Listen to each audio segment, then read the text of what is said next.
নমস্কার, রূপসা রান্নাঘর নতুন একটা ভিডিওতে আপনাদের সবাইকে স্বাগত। আজকে চলে এসেছি নতুন একটা রেসিপি নিয়ে। তাহলে চলুন ঝটপট দেখিয়ে দিই।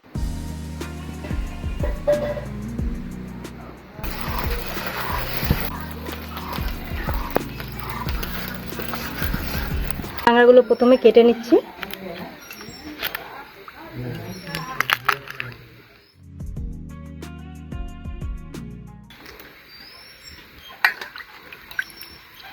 এই যে কাঁকড়া, আর এই কাঁকড়াটাকে এখানে সুন্দরী কাঁকড়া বলা। এর গায়ে যে চোকা চোকা দাগ আছে।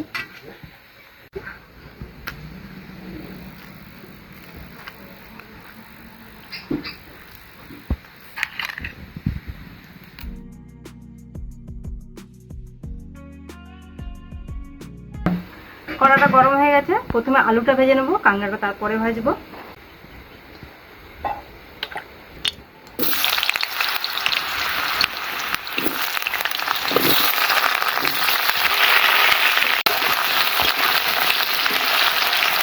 নুন,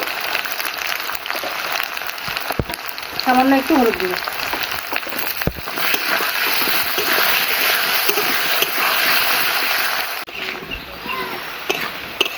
আলুটা খুব ভালো করে ভেজে নিয়েছি, তুলে নিচ্ছি।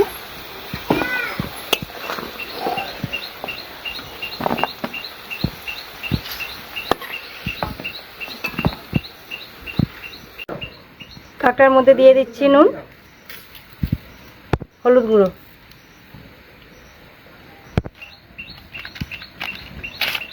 আলু ভাজার তেলের মধ্যে কাঁকড়াগুলো ভেজে নেব।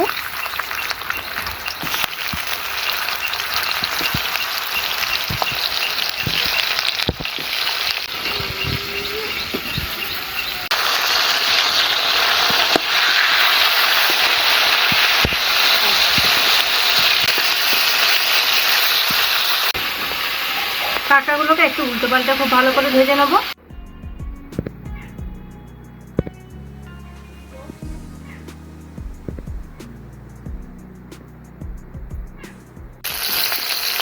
কাঁকড়াগুলোকে ভেজে নিয়েছি, এবারে তুলে নিচ্ছি।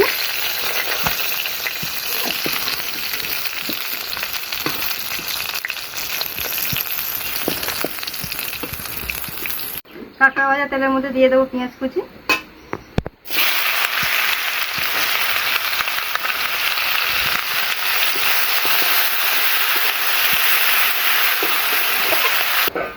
পেঁয়াজটা খুব ভালো করে ভেজে নিয়েছি। এবারে দিয়ে দেবো রসুন বাটা আর আদা বাটা।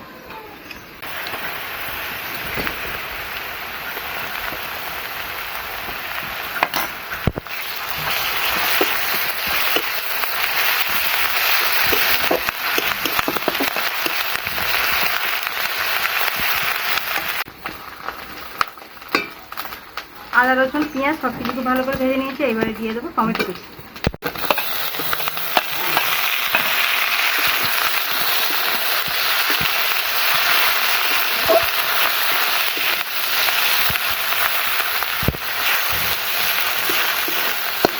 দিয়ে দেবো লঙ্কার গুঁড়ো, হলুদ গুঁড়ো, গোলমরিচ গুঁড়ো, জিরে বাটা। এর মধ্যে অল্প একটু জল দিয়ে দেবো।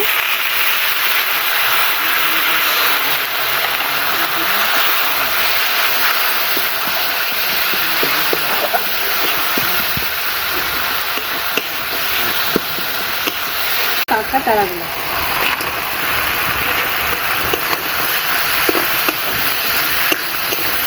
খুব ভালো করে মশলার সাথে একটু সময় করে মেশাবো।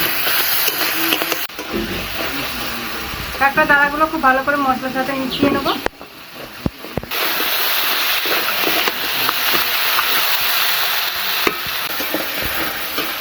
এইবারে দিয়ে দেবো কাঁকড়ার আলু,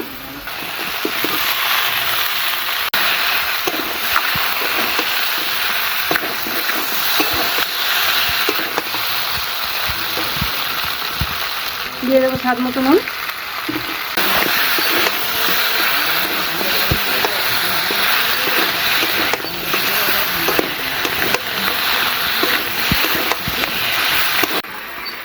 এইবারে দিয়ে দেবো এর মধ্যে পরিমাণ মতো জল।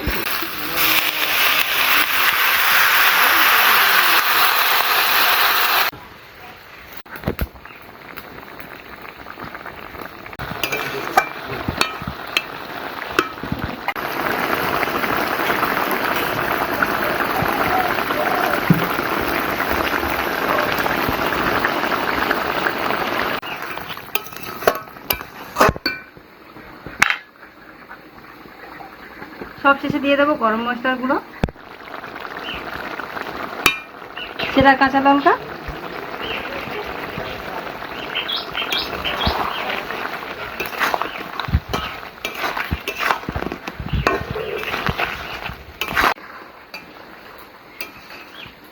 কাঁকড়া তরকারি রেডি, নামিয়ে নিচ্ছি।